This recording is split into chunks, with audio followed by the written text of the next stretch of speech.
Come on, brain. But you're the leader because you can ask questions and then you just Sure. go with the flow, don't you? Yeah, Whatever question you want to ask. yeah, easy. Just laugh a lot, okay? Pretend to be happy. No. Pretend we get along. Well, if you pretend you get along, then the chances of getting along are increased. Okay, so I'll pretend we get along. Yeah. That's the way it Easy. works. Pretend I first, can pretend, and then and then it will come. if you want to get a bit, you got to look like you want to get a bit. You know. Sage advice as always. If you mate, don't, thank if you don't look like that, you're not going to get a bit. That's the way it works. Okay. Oh, I am rolling, just to let you know. So if you Oh. wanted to just... That's basically. This might be gold. That's pretty much. That's pretty much all we wanted to say. We can go now. Thank you. Okay, Thanks that's for that. about it. That's our message. All right, Joe and Paul, before we get into the book, how'd you first meet? How did we first meet? Paul was he wanted to write a book. You can talk about why you're at the stage of wanting to write a book and spreading a bit of your message and your magic stuff. And we had a mutual friend, and I had just written a book. So this guy goes, "You two should talk. Maybe you can help." And I saw this guy who's had this banner at the time, Laughter Project. I go, okay, we'll see. I go, we'll see what this guy's about. I'll see what this guy's about. I'm from Sydney, so I had this phone call, and it was such a happy voice, and he was very optimistic about life, which is a breath of fresh air. You're not always surrounded Just by like the that. suit as well? Yeah, you can. Yeah, you can tell that's the guy sitting here. And yeah, we just teamed up. I liked what he was about. I liked his vibe, which was, laughing, not taking yourself so seriously, lightening up a bit. And in my own journey, which is not as long as Paul's yet, but that's always been something that keeps kind of popping its head. Like, you can go about career and work in a serious way, but on my path to that point, it gets counterintuitive really quickly. Like, it starts to not help. You start to trying to be professional, serious. You can go too far and you end up trying to be like everyone else, which is disadvantageous when you actually have things that are unique to you that make you stand out. So that's what attracted me to indulging Paul. Oh, thank And his you. I whims. was indulged in. I felt lovely too. What about your side of the story, Paul?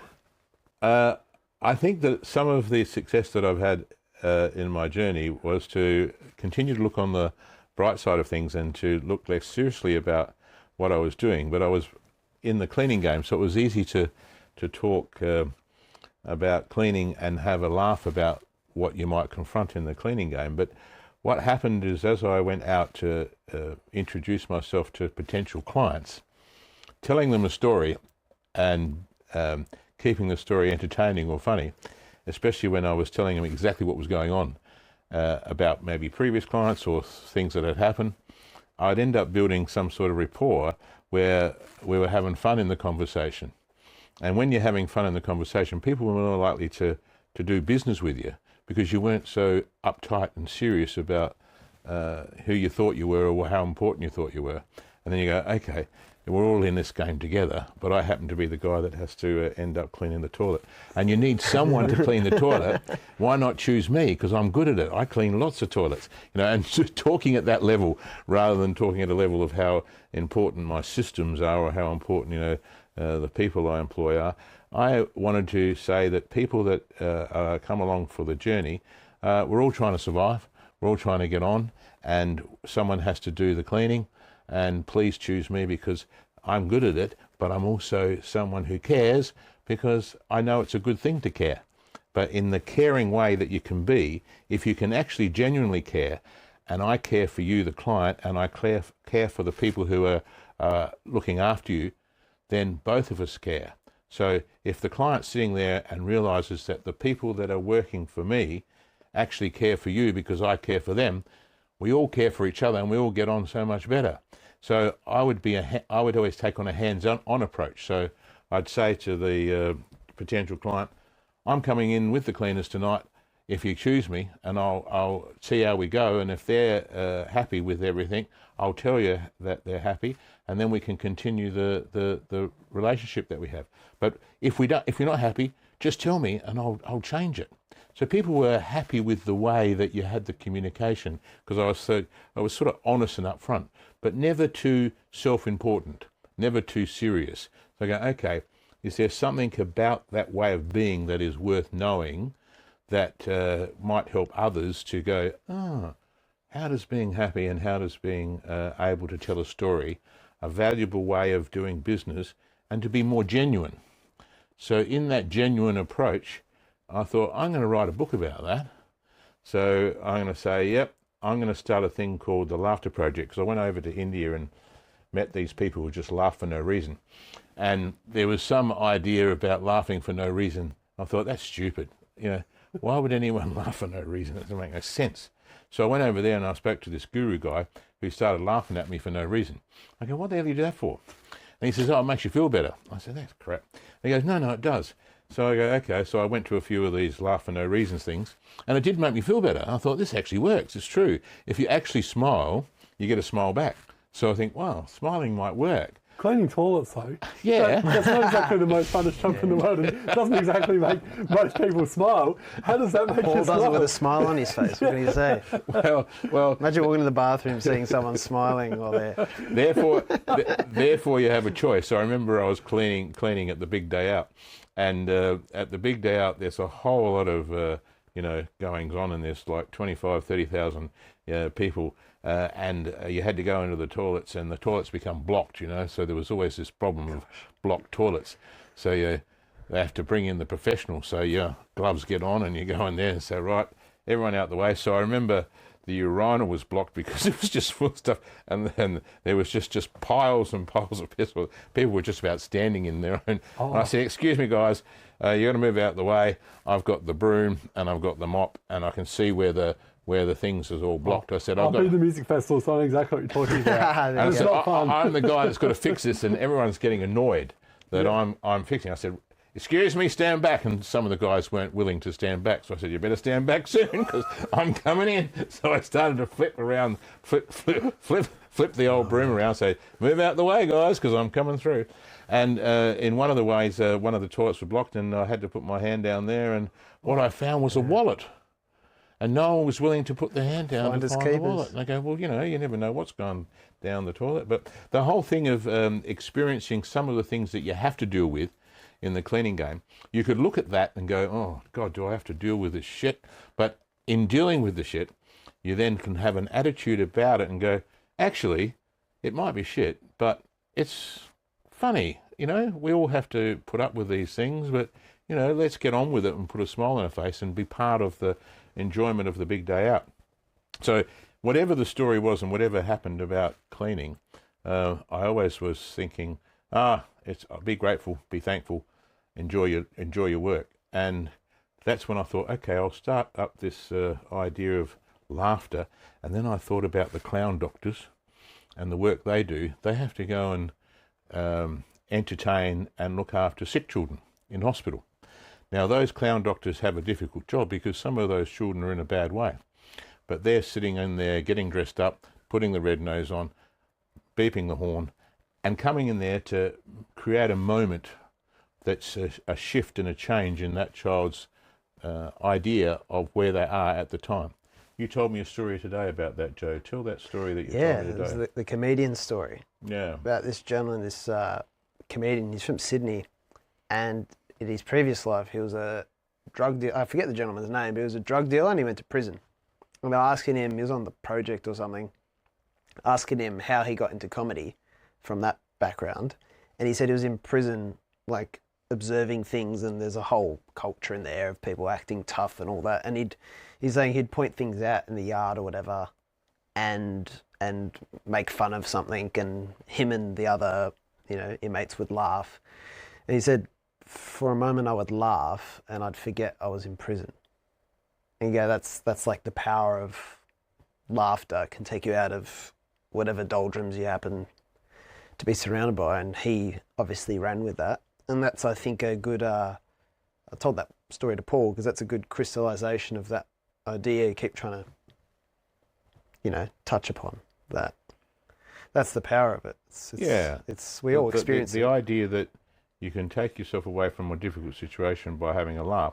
I remember watching that show on the ABC about the miners who were stuck in the ground over there in Tasmania, Yeah. and the conversations they started to have, and some of the funniness of their difficult situation, but they were so close to each other, and then, you know, there was bodily functions that were occurring, and it wasn't easy to deal with. But instead of crying and whinging, they laughed, you know.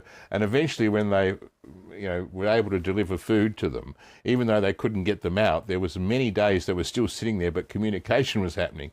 But the communication was, get me the stuff out of here. But the idea to keep themselves in high spirits, even though they're in a very difficult situation, that high spirits is what helps you to survive. So sometimes in, you know, a stressful situation, looking at it and recognizing that you have some choices around that of how you view it can help you a lot to, I think, to stay in a state of mind that's helpful rather than unhelpful. And that's, you know, with a lot of things that we might face in life. So I decided that I'm going to write about how the importance of laughter can change things, and I'm going to raise some money for the clown doctors at the same time, so that, you know, I'd already become successful, so that I'd do something to give back. Brilliant. And in that giving back, I realised that that was a complete waste of time, and that I was just trying to look good. So in that looking good, I'm going, that doesn't work. Why would I want to look good? What's making me want to look good? You know I look good, but, you know, Look at him. What is it about me that wants to be the one, you know? So I don't know. Anyway, I said, look, it's good to laugh. Let's laugh about what goes on in the workplace, and let's, you know, have a look at that. So I wrote this book about, you know, laughter and being funny, and why being funny is funny. And then I got to a place where I was going to introduce some characters in a little story in one of the chapters. And I knew of Joe, and I looked at a book that he wrote. He wrote a book called 18 and Lost. It was about being 18 and not knowing what choices to make. And that's often the case with 18-year-olds. Not that he was 18 when he wrote it, but I think you were 20. Yeah, mid-20s. Mid-20s. And he'd also, after I had a conversation with Joe and meeting him after I read lots of that book, the Only 18 book, and he went also away to another country to help build schools for the people that were down and out. What country was that? In Nepal. In Nepal. Yeah. And then he come back from Nepal after spending how long in Nepal? Well, I went a couple of times, but my mate lived there. I used to run the organisation he started from Australia. But I went there a couple of times, like 3 times during that. So which he was an was interesting experience. I was very young. Yeah. He wanted to change the world in Nepal and make it a better place. And I wanted to change the world by looking good and introducing this laughter project. And then as we come together, we thought, what are we doing, and what motivated us to do it? And we come to a more closer realization that we were taking ourselves much too seriously about our attempt to not take ourselves seriously. So we were serious about not being serious, but we were still being serious. And it was a terrible conference. Confusing. Well, I remember because we were writing it like a non-fiction book to start. That's what he's basically saying, and I'd started working with him on that. And then I remember, like, sometimes in a non-fiction book you do research, you find other people supporting this argument. You know, there's science. I remember at one point I was reading a scientific abstract about the importance of, you know, laughing in the workplace, right? And the way, like, I don't know if you've ever read a science report, but it's so dry and boring. Yeah. And I remember thinking, this report about the importance of laughter is boring. And that was ironic. And then we were writing our thing, and we basically had a conversation which was like, why are we writing a serious book about the importance of not taking ourselves too seriously? Joe, why do you think it's so important as well to have laughter in the workplace? Because Paul's explained his situation with the big day out and being a cleaner. What about your situation? Well, my first major probably career chapter after this Nepal thing was real estate. And real estate is a very funny culture, because real estate is everyone has a bad real estate story, and they're annoyed by agents who often, you know, they're well dressed and they drive the cars, and they like to, it's like a job that's enjoyable because they get to do flashy things. Yeah, It's a bit wanky, isn't it? Let's be honest. you know, like it's very wanky, like on bus stops and all this stuff. You know, every Yeah, beautiful faces on the bus stop. Choose me. Dressed up in suits like this as well. in suits. Looking apart. Where I live in New South Wales, you drive along this road and every bus stop has a different agent. And there's just no other profession like that. It's like being a local celebrity, you know, and they all know each other and they gossip and this person's, and so it's a very funny culture. And getting into that, I started to play into that culture. So I started to dress like that. And I started wearing these 3-piece suits. And I was like 22, 23, which is probably how old I look now still. And one guy, who was my dad's mate, he was this digital marketer, and he goes to me, "Why are you guys dressing like old agents?" He's like, "Relax, like dress young, like appeal to people who are the demographic that are actually going to do work with you." So it's just, and then we started to be more playful in our advertising and stuff like that. And that was like one of those moments for me. It was like, it's actually a much more creative place, because I think being serious and like you have this idea that you want to put your best foot forward and look professional, which is what Paul was talking about with his cleaning journey. And sometimes that gets you to a place of you versus whoever's in front of you, and it becomes more about like trying to pedestal yourself as opposed to actually engaging with whoever you should be engaging with. And so I just find that idea of, if it's laughter, lightening up, relaxing a little bit more, it just opens things up. It just opens up perspective. It opens up possibilities, the sort of things you can do. It makes you more human, makes you more relatable. And all the best things that have ever come my way, say if it's in work, business or whatever, it normally comes from genuine relationships, not transactional relationships. And that's always a place of authenticity, of like being yourself, not normally of like creating this facade. And yeah, that's just why I find it so interesting, because that keeps coming back in. That was our challenge. Our challenge was, how could we give up the facade of what I was attempting to do?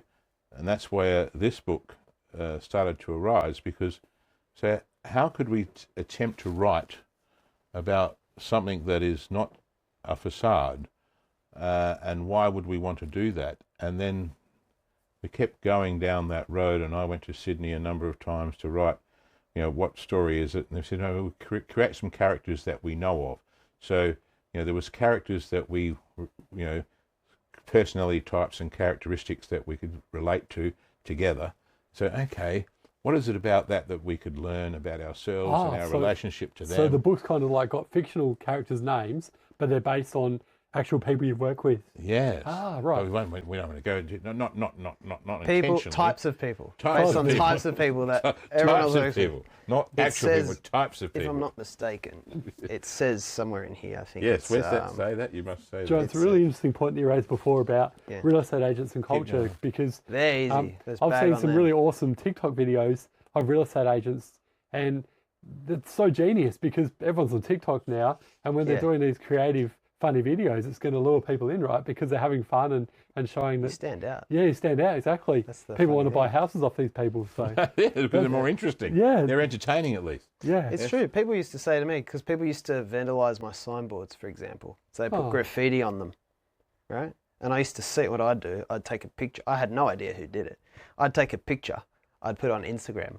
I go, this is how threatened the agents are in the area about the new kid on the block. They're vandalising the signboards. I love that. And everyone, so people remember that years later. Like, I don't focus on that as much anymore, but people bring stuff like that up. And so that goes to show what's memorable. In saying though, I would have liked to have gotten more listings. So I don't know. Maybe it didn't really work. Maybe it just made people laugh. The graffiti I do find funny. Those when, like, if you're clean shaven, they put a moustache on you or something like that. Or if you're bald, they put hair on you. And they're generous. if you weren't well endowed by nature, they embellish. They embellish. Wow. Yeah. That's a little bit funny. But yeah. But when they've got the tags and stuff, no, I don't like that at all. So. Yeah. Okay, read out what you were going to read. I was just going to make sure it was clear, this disclaimer. Yes, we had a disclaimer. We have lots of disclaimers. Oh, where is it? There was this disclaimer about people we know. Yeah, I'm trying to find it. Was there a disclaimer? We've written too much, that's the problem. Yeah, written maybe it's some on funny this things page. at the start. And Yeah. We decided to write a funny book about the workplace, about two companies run by two very different bosses, neither in any way based on any person, real, living, or dead. In fact, all characters in this book are totally fictional and totally made up by us with our brilliant minds. Please don't sue us. So it's not based on anyone who's real. No, Yeah. we Just can't make have sure that based we're on very, very clear. But it's funny because we wrote this together, which is probably an unusual thing to do for a fiction book. I wouldn't know, but I would write bits based on a lot of his experiences because obviously he's just been in business longer at a much, bigger scale than I have. And I'd also coordinate it with the experiences of friends, people in their late 20s, working especially in corporate sort of environments. And I'd write scenes about, say, the boss of one company to pitch to Paul. And I'd be thinking about, what's this office going to look like? And I was like, it's off to the side because this boss is really, self-aggrandizing. So but his office is off to the side and it's the only private office and stuff like that. And I'd send it to like my friends and stuff just as a laugh. And they'd go, my old boss used to do that. So people would actually kind of validate some of the ideas that just would come up with out of scratch.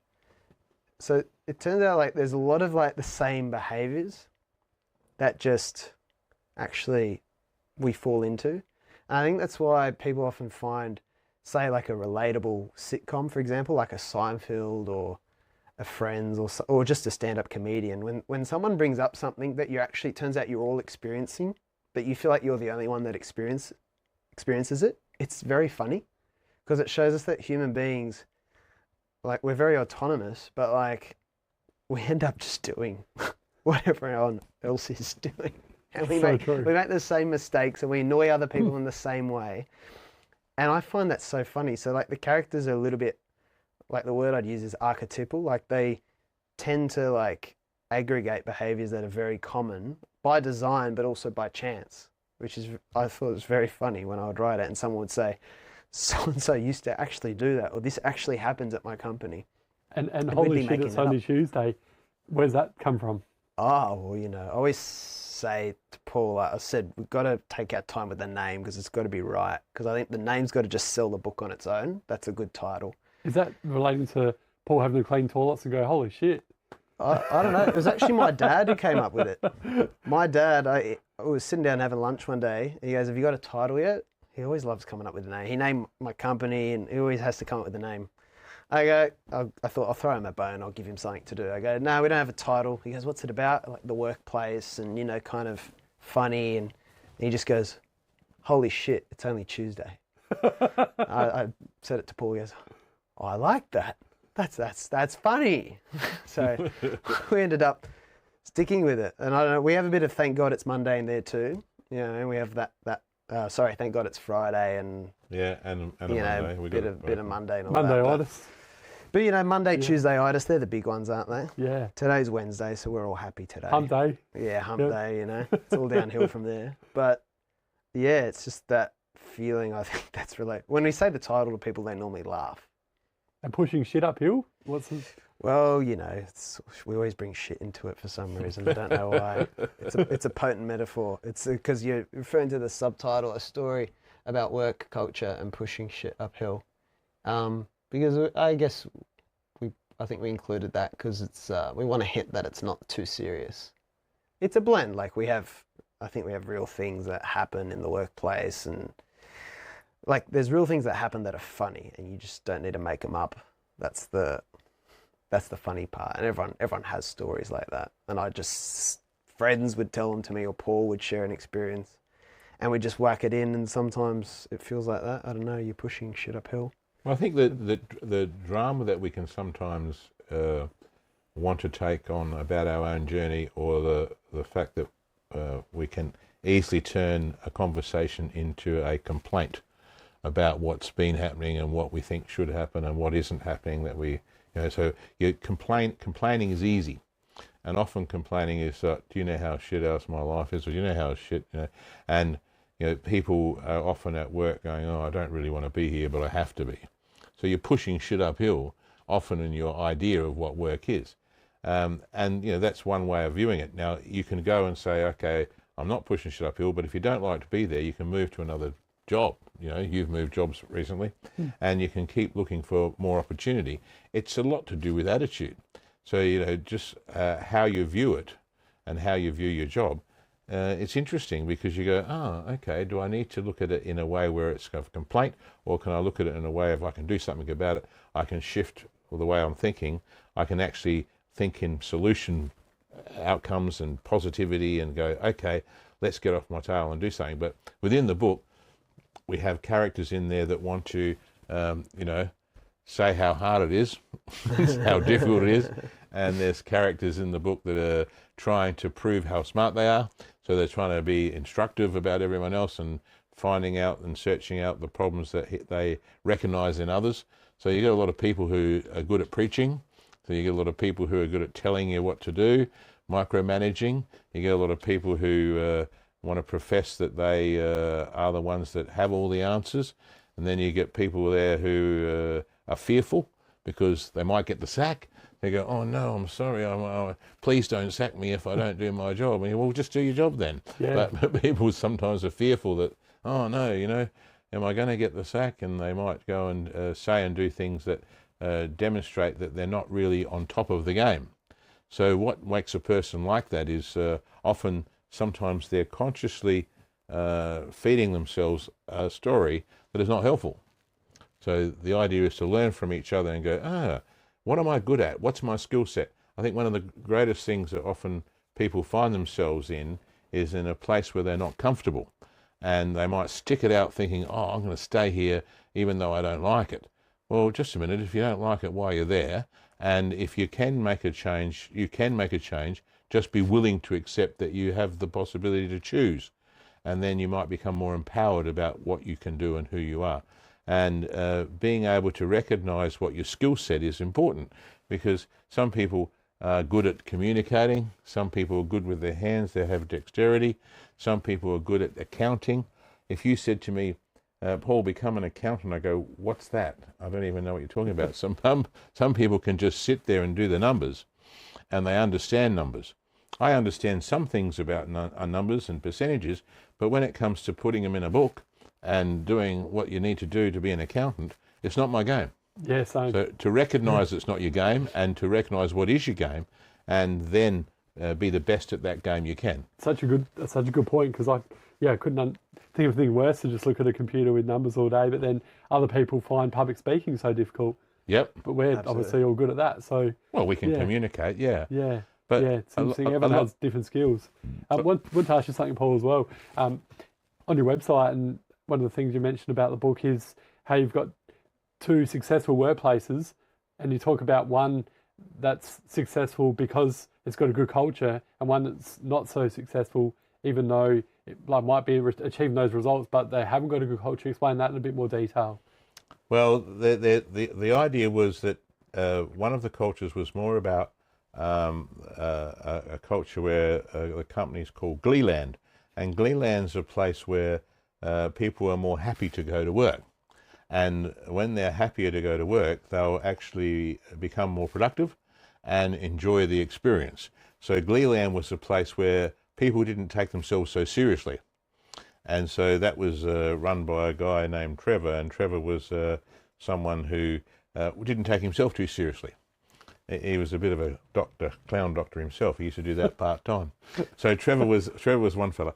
Now the other fella who was running a business, he had a company called Bragg Inc. Because Bragg Inc. was about the willingness to say, I know I'm good and we're good and we know how to fix all problems and we're going to brag about it. So that's why they're called Bragg Inc. So Norman was running Bragg.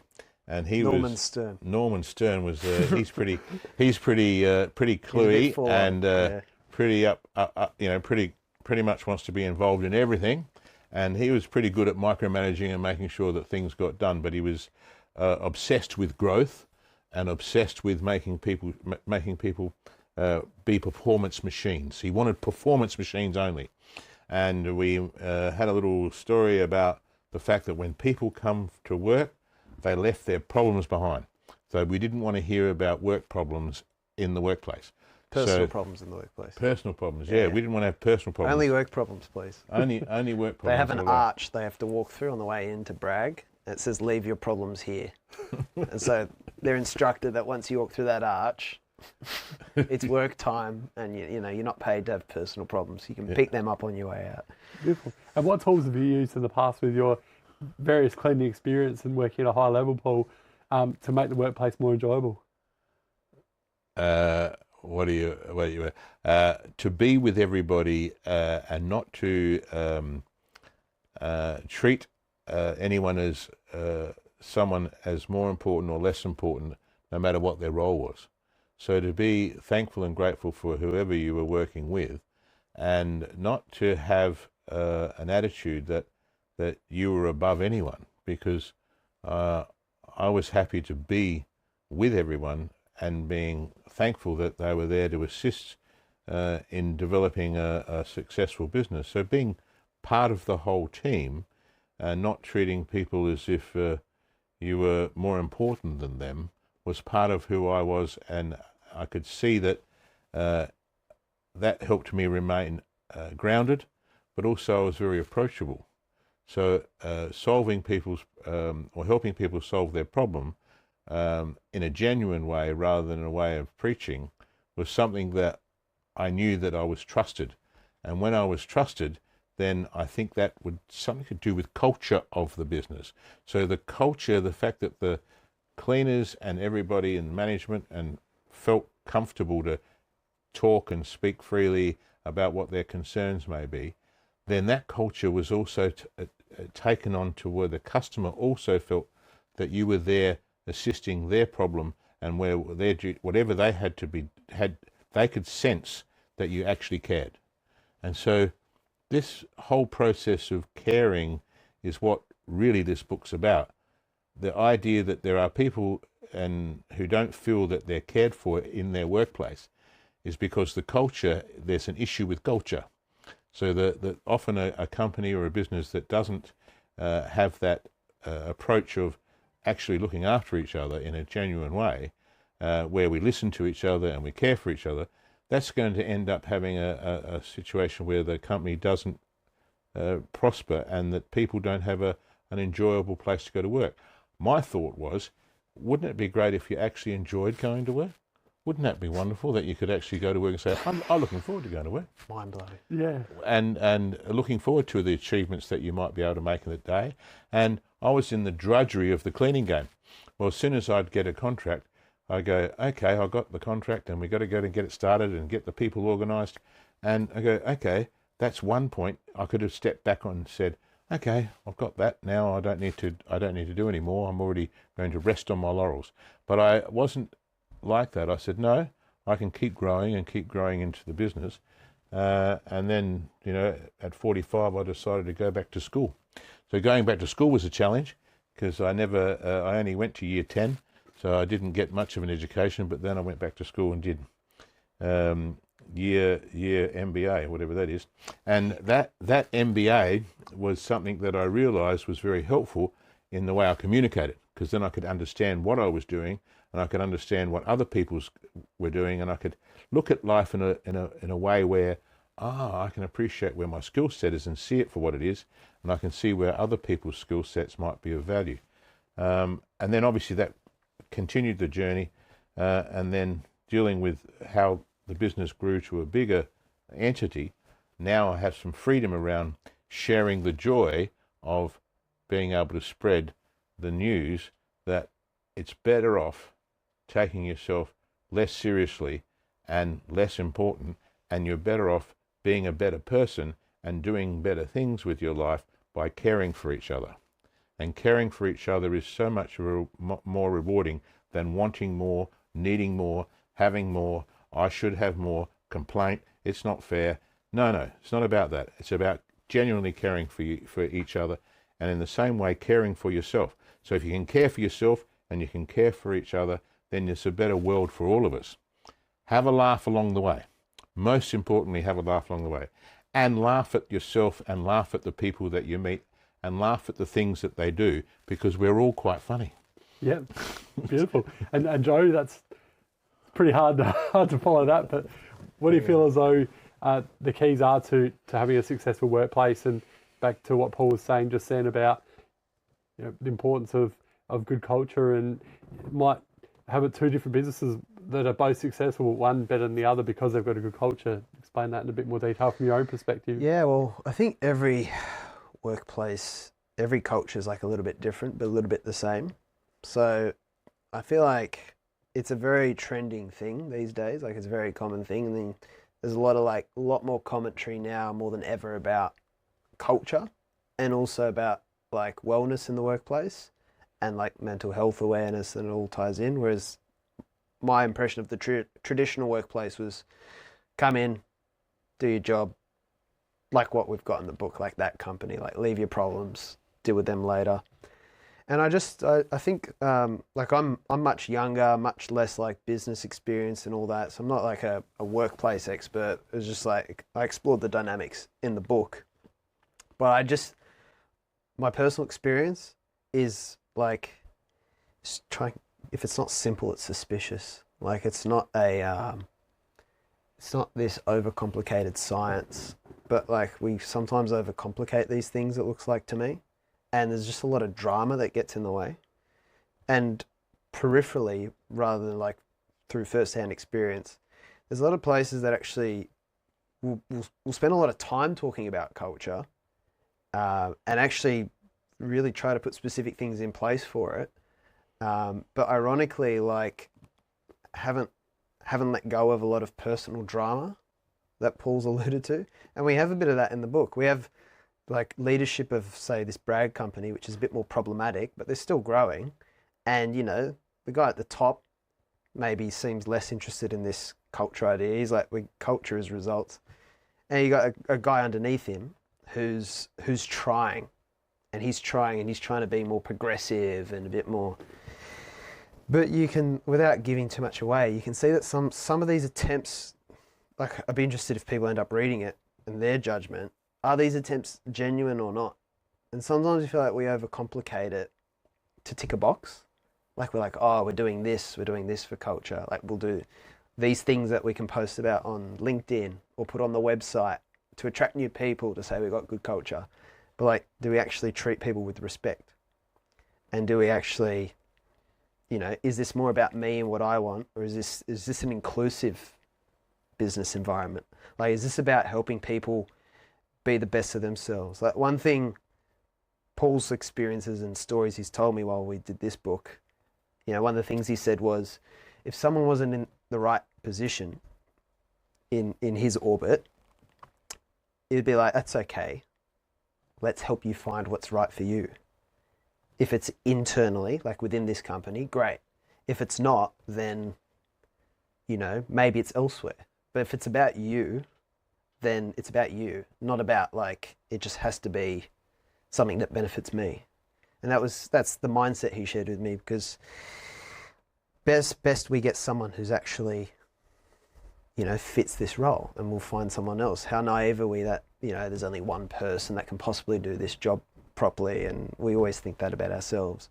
So I just think that's a very interesting perspective. I like to think I had that along my career too. I'm not sure if I have or have not, but I always think like it should be about people first. And then I think all the other stuff hopefully ensues, like the other things like we want to see happen, like results and a happy workplace and all that. I feel like ideally they kind of a natural consequence of actually the simple things, not the buzzwordy things and the bulletin stuff and the stuff that might go on the website. But that's where I'm at with this journey in my thinking, and having done the book, learnt from people like Paul and others. But it's a very interesting ongoing conversation. Taking people from a place where you've got to tell them that they're fired and you've got to let them go, and to watch their faces respond to the idea that they're not suited to the role that they're currently in, but you're the one that has to give that information to people. And I've done that a lot of times. But people would ask me after I'd had the meeting for 20 minutes, how come you were laughing? And I'd say that the conversation after I was able to share with them why they weren't suited to the role made them laugh, because I would bring out the obvious things that they were not coping with in their role, because that's why they were in a situation where I had to let them go. But at the same time, I could offer them what possibly was a good role for them, and then they'd be filled with some enthusiasm about the idea of what their future would be, because it wouldn't have to be in something that they don't feel comfortable with. And I said, isn't it amazing that now you realise that where you are is not where you're meant to be, and you know that the conversation we're having is because you're not feeling comfortable, and yet there is some place which you could be that would be much more suited to who you are and what you've got to look forward to. And they're going, hey, I can look at this positively. And I said, and guess what? I'm going to write you the best reference for that possibility, and you're going to go out there and find the job for you, and you're going to get that new employer to ring me, and I'm going to tell them exactly what you're good at. And you know now more about what you're good at, because I've just shown you and offered you a suggestion that you're most suited to it. I go, oh, thank you. I was like being someone that cared. That's where the culture building That's is. fantastic. Because you're moving someone on, but you care in the way that you do that. Yeah. And which not everyone does, like. No, and Yeah. I actually have got lots and lots of people's new jobs by them saying, by me saying, look, there's a possibility that you can go and do something that is more suited to what you are. And it just happens all the time that goodness that you give and that care that you give comes back with a lot of thank yous. You've helped me. You've pushed me on. You've taken the time out to help me to be a better person and more able to do the job that I know that I'm good at. Because where they weren't quite suited, and that's fine. We're not all quite suited to everywhere. I don't explain like the idea of the accountant, whatever it is that your skill set might be. Some people are better at some particular jobs, and some people are better at other sorts of jobs.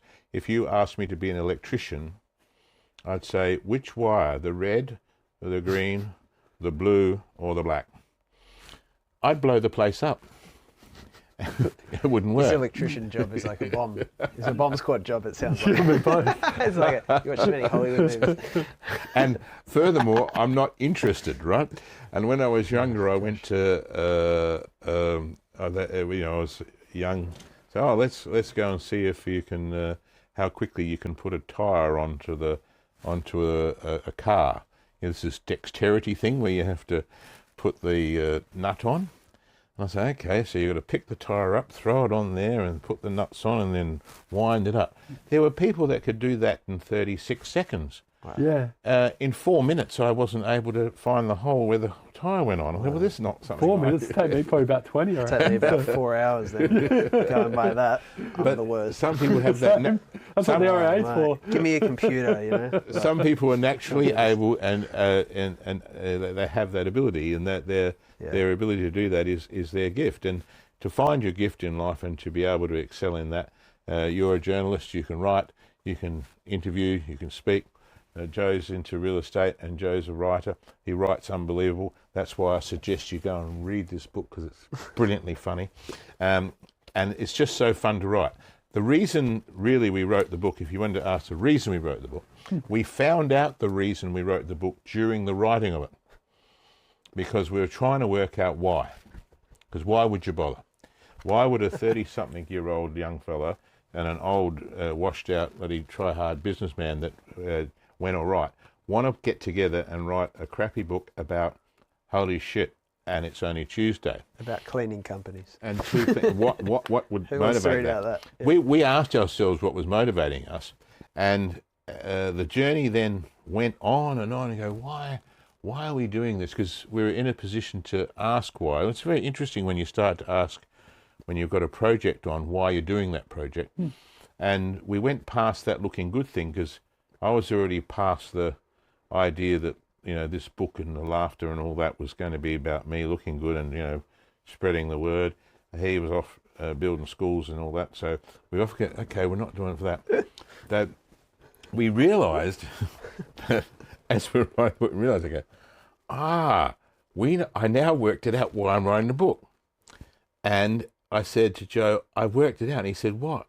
And I said, I'm writing the book because I need therapy.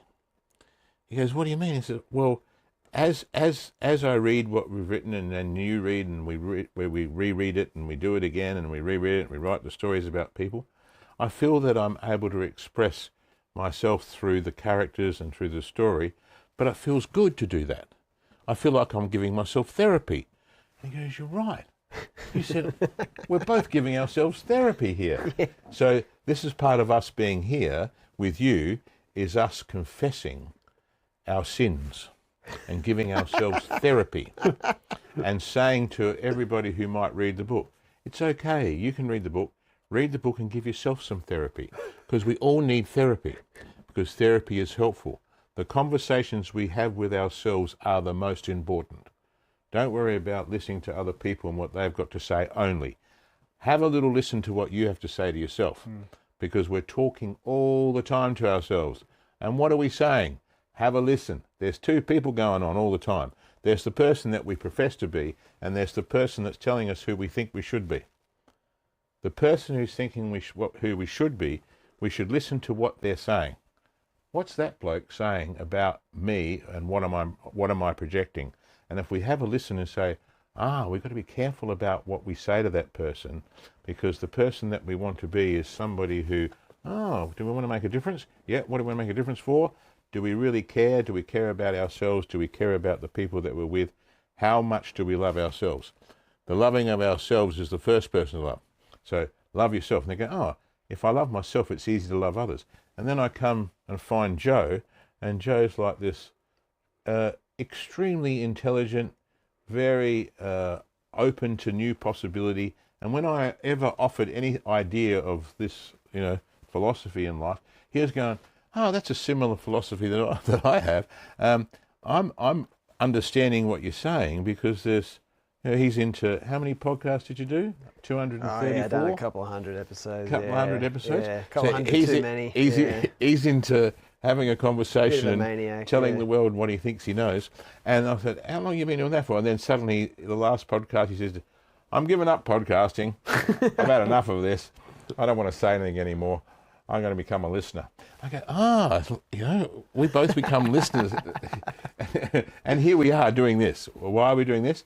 In the process of listening, we want to say to people, have a bit of fun, have a laugh, and read this book, because we need to pay for it, because it costs a lot to put this together.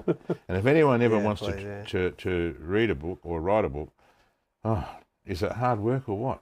For you, it's easy, but... Well, it took us a while. It took us a couple of years. It only took us 2.5 years to get to this point. Yeah. Isn't that amazing? It's amazing. 2.5 years. Yeah. Okay, what do you want to know now? Can I tell you something? This book, everybody who gets it, right, gets a signed copy. Yeah. Right? Oh, you got the newer print. See, this is edition signed copy. Yeah. I read it.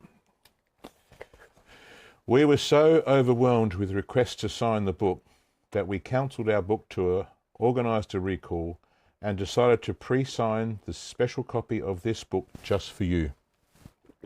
All copies are numbered. Congratulations, you are receiving copy number 1. So everybody who gets this book gets the first copy. Copy number 0000001. If you would like to dedicate this signed book to someone or yourself, please feel free to include your name here. So you can put your name there.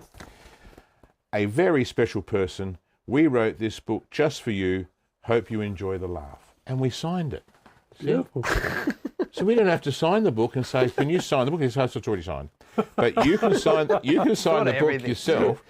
And where do you see that? You have forward thinking. You have chapter 1. Copy number 1. Copy number 1. That'll be worth something someday. At the start, we've got, if you thought you could just open this book and start reading it straight away, you've got another thing coming. Before you're ready to soak up the incredible words of Sir Paul Rowse of Iron Knob and Lord Joe Wehbe, second of his name, you must first endure several pages of nonsense. It's like life in many ways. You can't get straight to the good bit. You have to pay your dues. You have to go through the bullshit. Remember that most of us are hedonistic shit, trying not to be hedonistic shit. Now, what did I say? Because I went away and I come back and I said, I went on a ship with the Virgins. No, they weren't Virgins on the ship. The ship was run by the Virgin Company. And I saw a whole lot of people on the ship. They were like enjoying the journey of being, cared for, all the food you want, all the drink you want, everything that you want. I found that the people on the ship were rather interesting, but when I looked at all the workers on the ship, the workers seemed to be having a better time and were happier than the people who were receiving all the benefits on the ship. Because the people receiving the benefits seemed to complain a bit about, oh, we couldn't go on tour, the tour cost too much, how come the champagne's not cold? The chips are cold. Well, all the things that you might want to complain about, but they have something to complain about. But the people who are doing the serving, all those beautiful people who were from the Philippines or from wherever country they were from, they were busy and happy and jovial because that was their job. That's such a good point you've just raised there, Paul, because when you go to third world countries like Bali and Thailand, and we've just come back from Thailand yourself, they are just the nicest people over there. Love Aussies, and they could be doing the shittiest job, but they're always got a smile on their face. Yeah. Such a great point. Yeah. So that. The idea that the workers of the world are having a better time was I was on the ship, I'm going, oh, there's something I'm watching. And then I noticed that the people who were obviously wanting to receive all the, grandiousness of being on the ship, they thought it come around as being hedonistic. And you know what the word hedonistic means? No. Hedonistic is like pleasure seeking, basically. It's like, that stereotype of just like whether it's drugs, alcohol, material possessions, partying constantly. It's like always seeking pleasure. The next pleasure, because pleasure is always like the predominant. Yeah, like it fades out quick. You know what I mean? Like you always need another hit. So it's like being on the pleasure treadmill kind of. So I was on this ship and I said, it feels like that I'm hedonistic shit, because here I am sitting on the ship with my bourbon and coke, my 7th bourbon and coke. I've got my prawns in front of me. I'm sitting up there and I'm watching some Chinese people dance like they're millionaires, and I'm watching some Germans over there who are complaining, and then I'm watching all the people that you think, there's some, what nationality are they? And then you're supposed to be having fun, and everyone's hedonistically trying to enjoy themselves. And yet at the same time, they're trying not to be hedonistic. So they're trying to be honourable and saying how much and how clever and how nice they are. So I made up this little thing saying, here we are, we're hedonistic shit trying not to be hedonistic shit. And I go, that's me.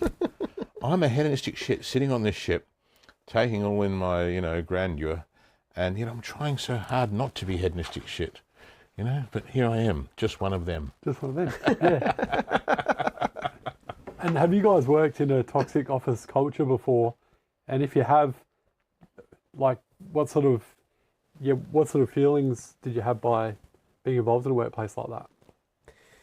I'm a bit tricky because I've normally been self-employed or worked in family business. I worked for a bank for 5 months, and that wasn't toxic. Like, it was just that was just one of those classic big semi-anonymous feeling environments where bank has so much red tape, so it's very like over-structured and a bit suffocating. But I wouldn't say toxic, but I'd say some of the dynamics as an employer have been toxic, like one in particular. And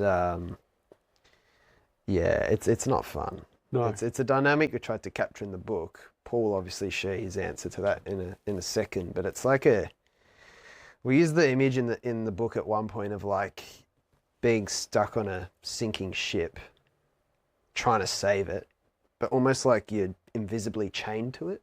Like it's drawing you down with it, and for some reason, jumping off doesn't feel like the most apparent solution. And it's a very interesting psychological kind of zone you get into in a toxic culture. It's very interesting how the outside reality can sometimes start to shut off and become a separate world from where you are, because it's very interesting. Normally I've been someone who's like maybe a confidant or a friend to someone who's in a much more conventional, like toxic, where they're not the employee, they don't have power, they don't have agency, and they're in there. And it's a very interesting experience being, you know, standing on dry land, talking to someone who's on a sinking ship and trying to encourage, you know, some solutions. And every time I've been in that dynamic, it does feel like there's something in between you. There's just a different world, and you feel so different on the other side. But yeah, it's a very tricky one. Paul's been in much bigger workplaces than me. I'd be interested to hear your answer. That's my take. You just don't want to go to work, do you? There's just nothing worse. You think of like you've had that weekend, or you've just come back from a holiday, and it's like, oh, I'm going to go to work again, and I hate my work. You just really don't want to be there. You've been in situations like that, Paul? Oh, I've listened to people who have that story, because I've predominantly been a self-employed mindset and, you know, getting out there creating my own business. I haven't spent a lot of time in a toxic environment because I can't handle it. So it hasn't been a lot. But I have heard a lot of people talk about what it's like to have a boss that doesn't give them the freedom to be themselves, or a boss that's over demanding, or a boss that is what's that word, condescending, thinking that they're above, or they're it's quite demoralizing, I believe, for someone who's attempting to do the best they can, but at every turn someone is telling them they're not worthy, or they're not good enough, or they could be doing better. I understand that exists. I do my best in every way possible to look for the value in somebody, but if they're actually not performing, then you've got to move them on. And you know the process I use for moving someone on. But a toxic work culture is so easily caught up if people are in a non-caring environment. So I get back to that: what do you really care for, and who do you really care for? And to care genuinely is to allow yourself to be the person who is giving, and not the person who's just taking.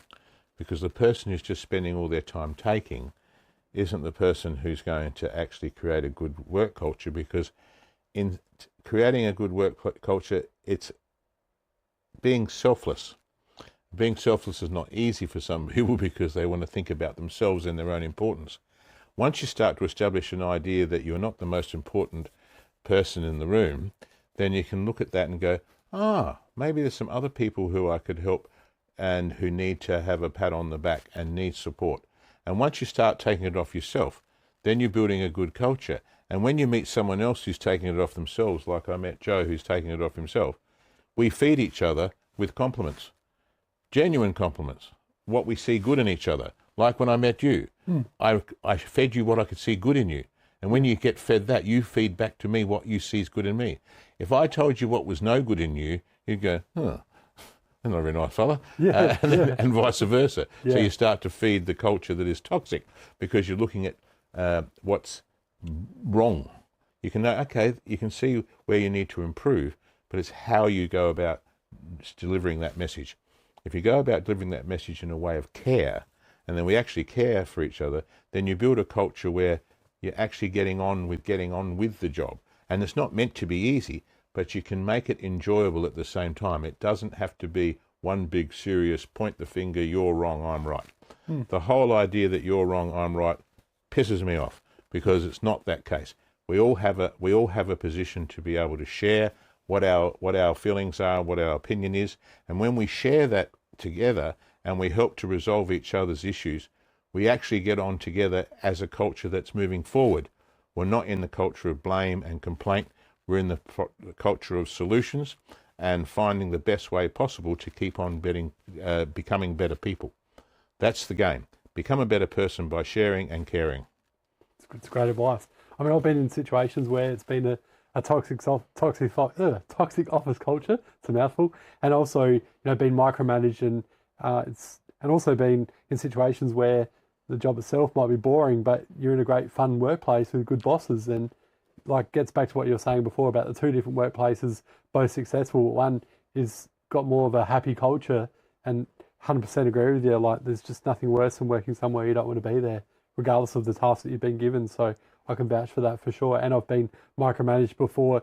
In the last couple of years, I've been micromanaged, and it's horrible. You don't want to be there. So I've sort of you guys talked before about how you haven't actually worked in the team environment. Well, I can say I have. So yeah, and there's just nothing worse than that. So yeah, I think toxic offices suck, and it's really important, like you said, Paul.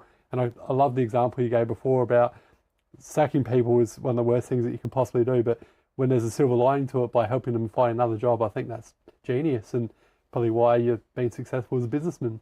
Yeah, I think getting back to that, showing interest in each other.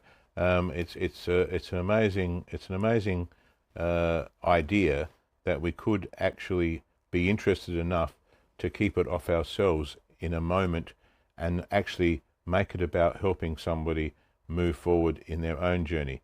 And that comes with a lot of listening and a lot of observation around, what's this person going through? Because you don't know their story. And often I'd make judgments about people and find myself making stupid judgments. I go, there I go again, making assumptions about someone. And it's so easy to assume to know what a person's motivation is and what their history is, and you start making judgments about them. And then you suddenly get to know the person, you realise, bloody hell, I got that wrong. I didn't know about the past. I didn't know about what that person was going through.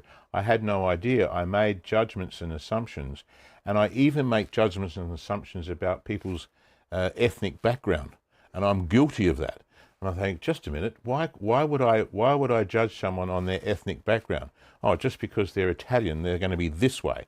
Well, yes, they are going to be certain ways because they're Italian, but that doesn't make them not any less or more valuable in whatever it is that you're asking to do. And then you start to go, just a minute, where am I being in my way judgmental, making assumptions that are not those that are honest in thinking. And then I found out that, all the cultures that I was able to get involved in the cleaning game, did I learn something? The most interesting thing was there's people who weren't good at speaking English, who were over in the country first to arrive, and they had nothing else that they could do, but they needed to clean.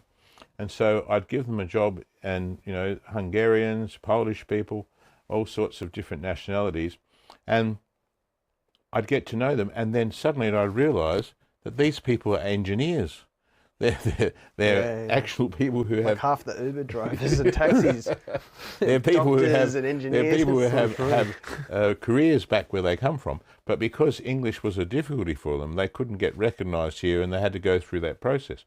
And they were happy to do cleaning, and they would so why should I assume to think that just because people are from an ethnic background, and yet they were more educated than me and still able to work and happy to work in cleaning because of their situation. And that situation I could become friends with. And so I become friends with the Serbian community and with the, what's the other side of the Bosnian community. Then I had to realise that they had ethnic differences. I go, I've got to be careful here because I can't put the Bosnians with the Serbian. But, just a minute, maybe I can. No, you can't. Because you had to get to recognise that they come from different backgrounds, and that was fine. So you start to understand those differences and respect those differences. And then, employing people from China, I think, these are Chinese people, can they do it? And I go, and they're industrious people, very, very focused, and, what am I doing? So all these different nationalities of people that you can help. And then all of a sudden you find that in the cleaning game, you're also helping people that haven't got a lot of other abilities when it comes to being intellectual, because they haven't haven't had the possibility to have a good level of education. So you find people who've only gone to, primary schools, and they haven't developed, some people I employed, not some, quite a few people that I employed who were brilliant cleaners couldn't read or write very well. They could get by, but they did not learn to read and write. Yeah, very fascinating, isn't it? So, it is, because that's the cleaning game. And so they could learn how to clean, but they couldn't get to a high level of schooling because of the opportunity that they missed out on. but they could also be, they were able to contribute to society, and I was able to support them, which I'm very grateful for. And Joe, I want to ask you about something that, in terms of the book here, it talks about the drama of life and a need to feel important.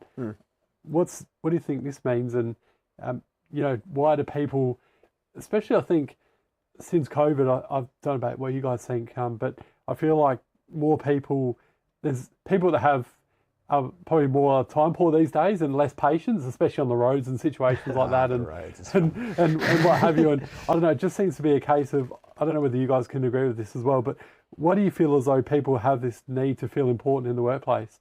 And do you agree that life's changed a bit since COVID in terms of people being now more time poor and less patient in the general life as well?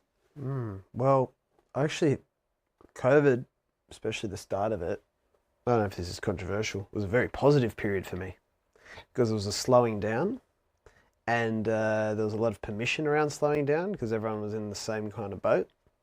And I found that very interesting to see what life was like when most things we do are on pause and it's just the essentials.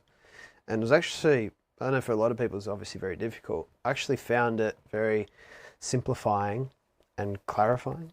I don't know about less patience afterward. I haven't had that experience, but haven't since been in a very formal workplace environment. Spend the majority of that time actually working probably on this book more than anything else. But why we need to feel important is a fascinating, bottomless pit of a question. And I will watch, like Paul's talking before about voices we have in our head. I think something we have in common is we're very watchful of those strange commentaries we have in our head, maybe more than we should be. Maybe it's a bit dangerous. Maybe we're a bit, maybe we're a bit loony. I think we're a bit loony. I think we're a bit loony. We'd have to be. But when I hear those voices, especially, is when the pressure's on, something goes wrong, feeling unsure of myself, uncertainty. And so it's almost like it rises up like a defense mechanism. It's like an inbuilt coping mechanism or strategy of navigating the world that might be, is it socially inherited? Is it genetic? Does it go back to the whole comparing your farm to the neighbor's farm to see what you're not doing right so you can survive? Is it why do we compare ourselves to people? And I think we all have a story we tell ourselves about who we are. That's the idea of ego for me, right? So we all have an understanding of ourselves and a commentary of ourselves we're feeding back to ourselves. And I think we go around validating that through what we do. Like Paul's example of I'm on the cruise, but I'm watching the hedonistic people. I might not be one of them. And then he goes, oh, no, I certainly am one. I'm trying not to be one. So dear, I am one. Yeah, so that's an example of the inner monologue, processing the world and then feeding back a story. And it's we try to keep sustaining this story for me. And I think if the way we understand ourselves is in relation to other people around us, that's a measuring thing. So sometimes it's funny because people are very overt about it. They're very clearly you'll buy this car, they'll buy that car, and they're keeping up with the Jones. So it's very overt, I'd say. It's very easy to see. But I think most people, it's very subtle. And it's an internal commentary, and you don't normally give it away as easily. But I think it's very common if the way we look at ourselves is measured against who's around us. That's why sibling rivalry and, the high school reunion is the joke of that, because some people are nervous to go to the high school reunion because how have I measured up against the people my age of the same kind of starting place in life? And a lot of us don't like to admit that we evaluate ourselves that way, in comparison to other people. But I think we naturally do it very often. And I think that's one of the reasons, because it's if you're trying to compare apples and apples, sometimes we just compress ourselves into this. And also just think importance is very tempting as well. It's got prestige and status, and in the workplace it normally comes with more money and more opportunities and more credibility, and it has all these advantages. And but it's funny that for me it's also a defense mechanism when the waters are choppy, and it's I can hear a voice going, I shouldn't have to do this because I'm important. And I don't know, I feel like it's a massive thing, but it's a very interesting force. Yeah. The more you might achieve, the more important you might think you are, and the more influence you might think you have, and then you take on this attitude that, oh, I am important, and you can see it obviously in some people. I see it in, you know, the Donald Trump type person. Yeah, that's a good example. His self-importance is overwhelming. So he talks in a way that I'm above, but he tries to be with. But in actual fact, he thinks that his influence and his importance is overwhelmingly. You know, I am the savior of. You know, he's claiming to be the savior of the world. Well, just a minute. Yeah. He's an example of someone who thinks he's super important. Yeah. And that super important person is like, oh, how can you be that important? And who the hell do you think you are? And why are you being that way? But somehow people also follow that idea of that self-importance, which is I can't stand arrogant people. Which is most unusual. But it is a sense of arrogance. And then there it is, the person who's saying, I know and you don't. So often the self-important person will create the other entities that don't agree with them as enemies. So you don't realize how important I am, and therefore you are against me, you are now my enemy. Then they'll refer them to me as often as, well, you are therefore evil because you don't agree with me. And this is really ludicrous, a ludicrous concept. You don't agree with me, you are evil, I am right, you are wrong. So the more people walking around going, I'm right and I'm important, in the workplace of the important person, often the important person is also trying to protect their position. So protecting their position is, I've created and got here.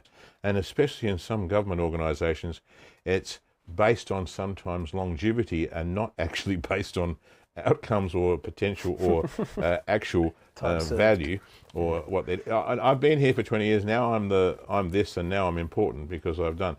And then you sometimes find people who rest on the idea that I'm going to do as little as I can because now I'm as important as I am. And now I need just to get people to work for me. So I'm just going to tell people what they should do because I'm now important, because I've been here this long. No, you're not, you wally. You're not important. You never were. You're just a wally. Just give up that ego and start being a real person and stop being a wally, because you look ridiculous.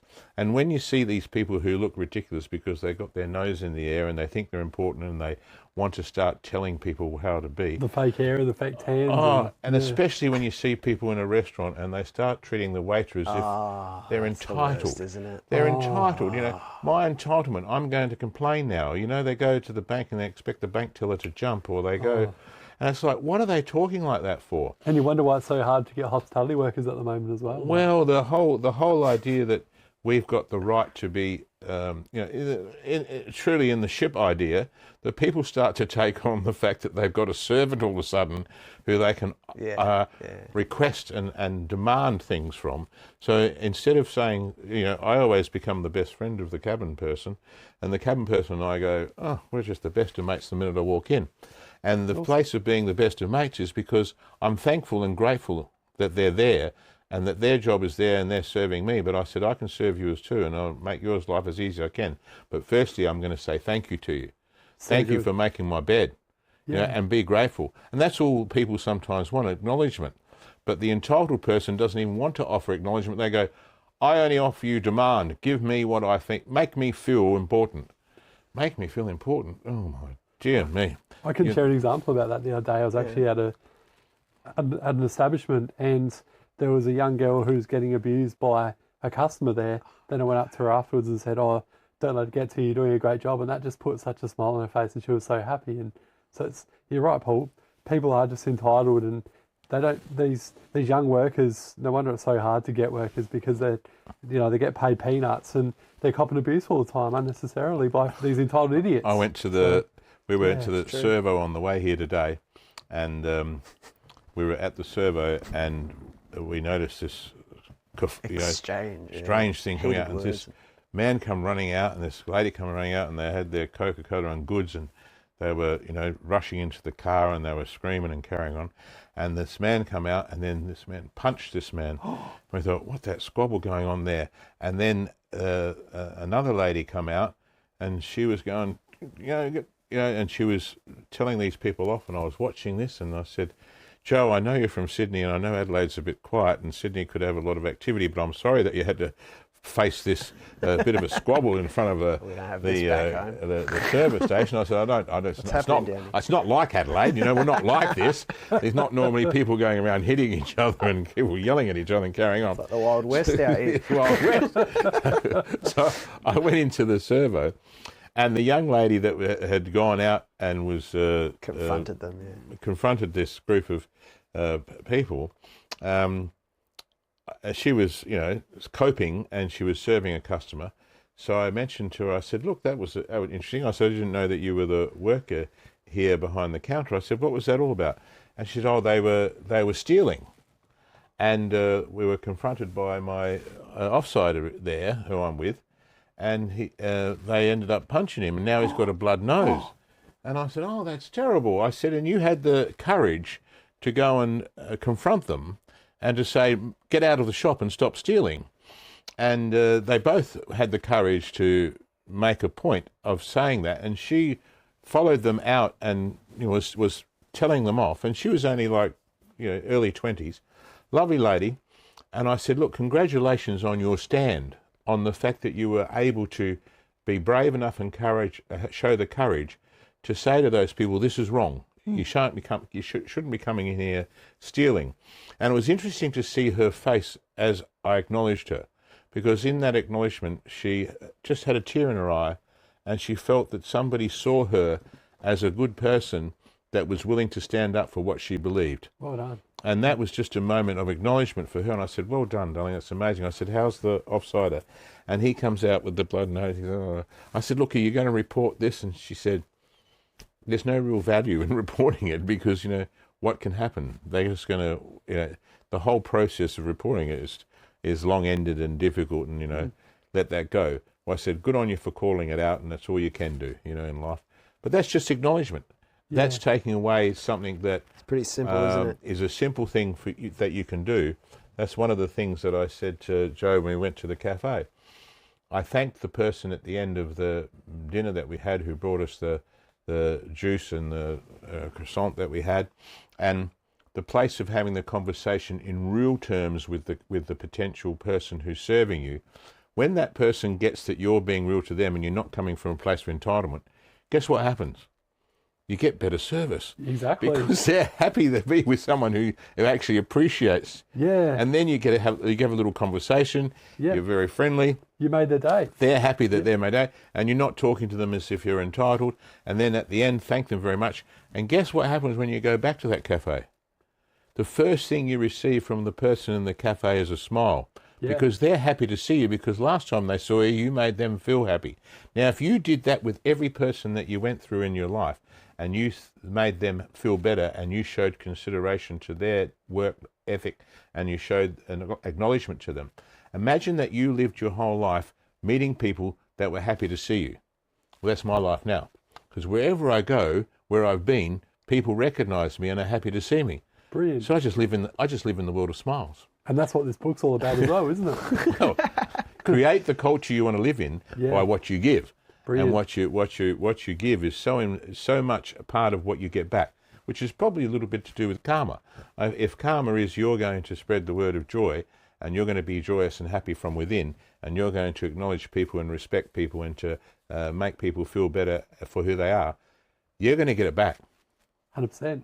And what a beautiful place if you can live in that place. Yeah. So that's a little bit why the book is something to do with being funny. And my dear wife read it, and you'll see at the end of the page, she said, it's funny, but not as funny as I thought it would be. And she gave me a 6 out of 10. Your own wife? My own wife. Yeah. So she thought it would be funnier. Well, there's a bit of truth there, isn't there? And Ray Joe's dad's when are you moving out? Yeah. Stop wasting time there, right? Go build a bigger business. He's not having to. And then we've got a whistleblower too close to home. You said you were going to change the names. There is someone that we're going to get close to things, but yeah, we hope that people might enjoy the story and have a bit of fun and see a bit of themselves and see a bit of their workmates and the funniness that we are within the book. But because don't give it to your boss. don't give it to your boss, because if you give it to your boss, they'll think it means something, and they'll think that you're trying to say something. We'll be very careful about giving it to the boss. But we're soon to do the book launch, so the book launch will come along, and we're doing this here today just to share with anyone that might listen. You never know that it's a positive story. It's not just about pushing shit uphill. Yeah. It's about dealing with the shit. Yeah. And how you deal with the shit. Like that girl today in the, service station. She dealt with the shit. And she was thankful that someone acknowledged her, and she says, yep, I'm proud of myself for being a person who stood up. And it's not hard to smile. No, and you can smile about that and deal with it that way. You don't have to sit there and complain your whole life away. Brilliant. I'll go on a topic just to see, don't use my question, just re-ask it in your way. Yeah. About people who are in the workplace that are trying to be funny one, that are actually, it's like it's having a negative effect. Oh. They're trying to be funny. They're taking almost like the lesson that you're. They're doing the Michael Scott. A bit of Michael Scott. Yeah. They're doing the Michael Scott. They're doing it wrong. It's Oh, rubbing it on the wrong, or rubbing like it on the racist wrong or something. way, Like they're racist. I know what he means. No, they are the worst people. They're trying to be a clown. They're trying to be funny, and they're not. That's not the point at all. Oh, that is funny. Okay, can someone bring it up as a talk point, and I'll skip roll. Okay. Well, Paul, when you watch The Office, Michael Scott, right? Very lovable character. Yeah. There's a good example of when people think laughing and workplace and what we're sort of talking about. The Michael Scott character is so brilliant because so much of what he does is so painful in his attempt to be the, Funny the guy. lovable. He wants to be the lovable guy. Like the David Brent in The English Office. Yeah, exactly. Yeah. Obviously, more of a character. There's similarities. Yeah. So that's an interesting thing, and there's a whole conversation there about, is that the place? Is that what this book's about? Is that what we're trying to say? You know what I mean? And I think there's a little bit of that everywhere, and where is that person coming from in their attempt to be funny? And obviously, that person that's attempting to be funny in the character of that person and the truth of that person is they're trying too hard, and they can't be themselves, so they have to try to impress. And the only way they can do that is use humour, and humour is a vehicle where they can either put humour on themselves, by saying something they think's funny, or saying something about what they think is deprecating. self-deprecating, yeah. Self-deprecating. Yeah, they're trying to do or it, yeah. they'll try and be funny about what they notice in someone else, and it really doesn't go down because it's not a real place. No. It's just a place of, are you sure what you just said? And why would you try so hard? And this idea of not being yourself is so easily adapted to try and be someone who you're not, and then it smells wrong. You think, that person's trying to be who they're not. They don't smell right. That's not even funny. And in fact, sometimes it's embarrassing. Yeah. And it's sometimes it's painful. Like when you're watching those shows are good examples, those characters, both versions of The Office, because it's just so painful to watch the person trying to be a joker. And they're offending everyone. It's like the kind of, I'm a cool boss, And then I find myself, when I do confront some of those people, that I don't want to ruin it for them. So I don't want to say to them what I actually think. Because if I ruined it for them, it would be like, oh, I could destroy this person in saying the wrong thing. And I have been guilty of actually saying something that's too close to the nerve, and then hurting, Paul? yes, and hurting people. And I go, just a minute, don't say something that would hurt them. Maybe I could introduce something to make them aware, but in a way that was presented so they could actually see themselves being as out of order or a little ridiculous. But you can be very careful, because some of those people are rather fragile in where they are in their journey, and that comes down to where they don't know that the effect they're having on the persons or the group around them is as adverse and stupid, and then people will talk about them and say, "Did you hear what they just said? Did you hear that?" Everyone's going to be self-conscious now. They'll then pretend they didn't hear that, and then they'll continue the being the character that they think is the funny one, and it doesn't work, and it's non-caring, and it's like, how do you deal with it? But some people, I must admit, I have given up on. I give up on everyone. I try and let people be, and then I like them to keep saying stuff so I can write about them. Yes, and that's just the general warning. And then I get to the stage where acceptance is the key, and not everybody is going to necessarily act or say or be the way that you think they could or should be, and acceptance of the way we are is another place we're going, well, that person's just that way. Yeah. Now, it might annoy you, but however, there could be some value in that person for others. Yes. And, you think, would that person ever find a partner? But then you see their partner and go, yes, they can find a partner. Look at that. They found someone just like they are. Let's hope for everyone. That place of acceptance of that we're all different is interesting. But yes, humour doesn't always work in the way that you think it should, or it could. We used to have this, to wrap this up, we used to have this conversation, and I think that's probably why you went away from the term laughter project, maybe, because it's not about just trying to laugh as much as possible during the day at all costs. I think sometimes when you hear men on couches talking about work, you start to think, oh, how am I supposed to be at work then? And I think the idea is just I would hope you can just be.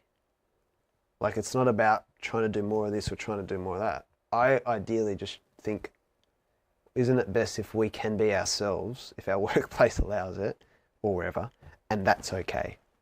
And the nature of it is, things are just funny anyway if you look at them that way, more than the message is to go and try and be an entertainer all the time. Because that's just another style of trying to cope or make light of things, or sometimes it's attention seeking, like those characters from those shows. So I like, humour has its place, but it's just like, I think it's just recognizing it. And I think more about what we've talked about, like what the book's about. I think about it more in terms of how I react to situations, rather than everything needs to be funny all the time. Because everything's not funny all the time necessarily, and it's not about pushing it, because I find that's annoying. You can tell someone who's trying too hard to be funny in social situations, and it doesn't really work. I think, like, a good example is, like, Australia's culture compared to a lot of places is just more laid back. That's what I think it's where it's at. That's why I like Australian culture, because it's like a bit more laid back, not Adelaide, but the East, where come from convicts. I mean, how seriously can you take yourself when you started off by convicts? And so we can take the mickey out of ourselves. That's the Australian way. Yeah. And that's what I like. That's a nice culture. I like living in that culture. Same. Yeah, mate. And that's I think the take home, not the like. It's not like everyone in Australia is trying to make fun of everything all the time or make light of situations. It's just that there's a culture where you can not take yourself so seriously. You can take the mickey, Yeah. That's I think the more the take home, not like, come on guys, laugh 10 times a day and, force it. That's my understanding. Yeah, great point. I agree. It's interesting. Yeah, there's let's touch on that idea of the person who you are and attempting to be that. Sometimes I feel that even in my own journey, to trust the person who you are, to be worthy enough to accept that. One. So that's a deep one. Could I be me and still be accepted in the group? And am I happy to be myself? And the person who is attempting to try too hard becomes sometimes obvious, but the person who's in that position can't always identify or get close to who they actually are, because there's a lot of work to be done in developing yourself in the acceptance of yourself. So accepting oneself is a challenge. That's a big one. And to embrace the idea that this is who you are, but to identify who you are is a challenge, because you go, oh, can I just be me? And what's that mean? And then I've said that to some people, can you just be you? And they go, if I was just me, I'd just stay home and I'd sit on the couch and I wouldn't do any bloody thing. I'd be fine. Well, I'm just being me. That's an interesting answer, They isn't they feel that would take away their ambition. So I'm saying to them, well, have you ever heard of a thing called your survival self? And they go, what's that? Well, that's the person that drives you to survive. So that's a person you need to become. But to identify your survival self is to say, I like my survival self. It's not something you need to be opposed to. Your survival self is the person you exist in the world that you live in. So we have to act our way to survive. So what are you going to act like? Yeah. You're acting, I'm acting, we're acting our person, the person that we become to survive. So you need to act somebody to survive. But appreciate and understand that person, but you don't need to be not yourself. Be yourself at the same time as being the person who is surviving. Well, that's the challenge. How do you be the person who is yourself and be the survival person? And when you've given up that survival game that you're playing when you're at work, when you come home, do you bring your work to home with you? And does the teacher remain the teacher at home and start to talk to his wife and to his children like the teacher? Or can he stop being the teacher and then come home and be the father? So we're all got lots of roles to play. So how do we identify those roles and how do we recognize those roles as we're doing them? This is the challenge of a developed person, to be aware of what they're doing in front of others. That creates a difference. And as soon as you're aware and self-aware of who you are at the time, then you can start to make choices about how to influence people in a positive light, including yourself. Because if you're in a positive light of interest for yourself and for those around you, you can do helpful things that make you a better person and make other people better people. Now, if you're helping other people, you're helping yourself, because those people feed your energy that you give back to you. So the point is, if you want to be loved, this is so simple. If you want to be loved, start loving. Because you can't want to be loved without being loved and without giving love. You say, oh, I wish I had more friends. Well, start being a friend. Be a good person. Have some friends around you and start communicating as a friend with people that are around you, and join groups where you have friends with you and show that what you're interested in and share your knowledge and share your experience and be kind. Now, people who haven't got friends aren't friends. Yeah. They're often the people who are so closed, cold, selfless, and selfish, and not but they don't know they are. Don't put themselves out there. Yeah, they don't put themselves out. Now, putting yourself out there takes work and it takes effort. But once you make that effort, it comes back to you. Yeah. So the idea that we live into and create the environment and the situation that we deserve is so interesting, because as soon as you say that, you go, uh-oh, this is exactly what I deserve for what I've created. So, if I've got people that love me around me, it's because I love them. It's just that simple, isn't it? But if I make people laugh and they're funny, then I'm going, hey, they're laughing back. So you create a good culture, you get a good culture back, you feel good about yourself, you move forward in life in a more positive way. Then you get on with enjoying your journey. We're only here for a short time. We're not here for a long time, but I'd rather be here for a good time. Amen to that. Good way to finish. Okay, goodbye.